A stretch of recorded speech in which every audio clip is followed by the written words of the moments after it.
libutin ang Luzon, dumako naman tayo sa Visayas. Unang sabak ng Kitchen Superstar sa Visayas, ang makasaysayang probinsya ng Cebu!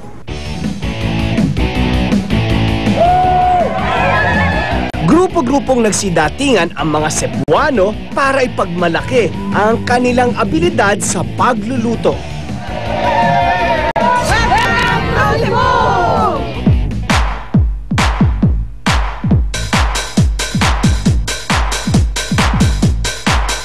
Ito ang pangarap ko, ito ang laban ko.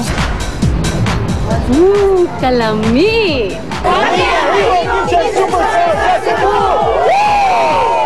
Ano po ang niluto nyo? Ako na in-interview nyo, ikaw in-interview Chop Suey. Wow! Meron pampalapot na ginamit ka dyan? Anong pampalapot ginamit? Cornstarch. Ang dish niya may puso ng saging. Ginawa niya daw talaga yon dahil kapuso tayo. Kaya magaling! Hindi lang magaling magluto, magaling sumipsip. Ang bango. Paano niluto? Pina-fried ko yan, tapos pinag-ano ko yung carrots, at saka yung pure na crab. Hanggang saan kaya ang kayang gawin ng mga auditionees matanggap lang sa Kitchen Superstar? Lahat daw gagawin nila, makuha lang ang 1,000,000 pisong premyo. It's a leche flan cake. The top one is the leche flan, which is also known as caramel custard. There's a caramel sauce at the top, and below there is vanilla chiffon cake. It is spongy and it has very delightful taste because I placed yes. And the custard, it is placed with perfect ratio that would give it just the right amount of sweetness in it. Because unlike other commercial leche flan, they place their less amount of sweetness, so the sweetness of the leche flan wouldn't be that tasty. Para kay Judivel, ito raw ang sangkap para sumarap ang kanilang buhay. Let's go! Hi GMA, thank you so much. Kapusa, I offer this to you.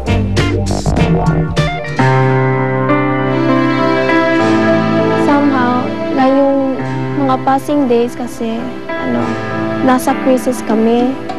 Tapos hindi masyado maganda yung business ng mom ko. Tapos parang naghihirap kami ngayon. Yung tuition ko hindi pa siya.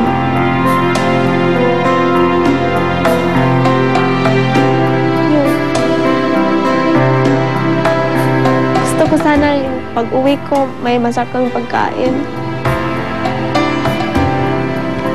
Tapos yung school ko, natatakot ako baka mapahinto ako sa pag-aaral.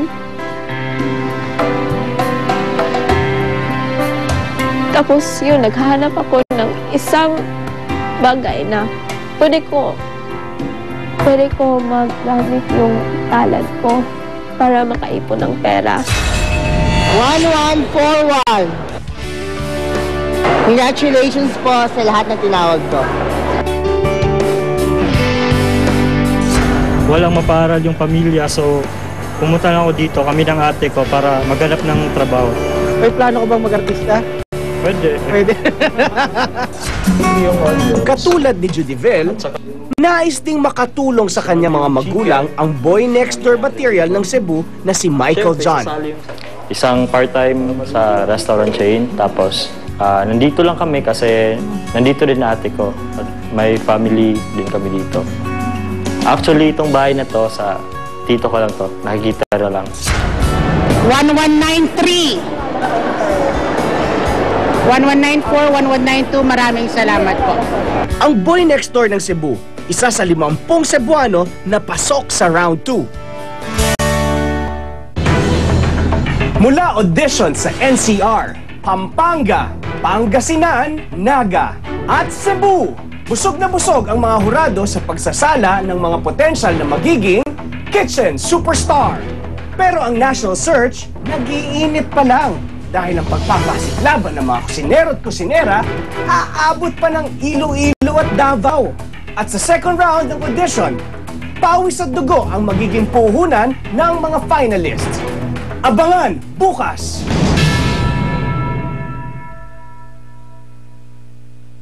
Inyong napanood ang patuloy na search for the next kitchen superstar.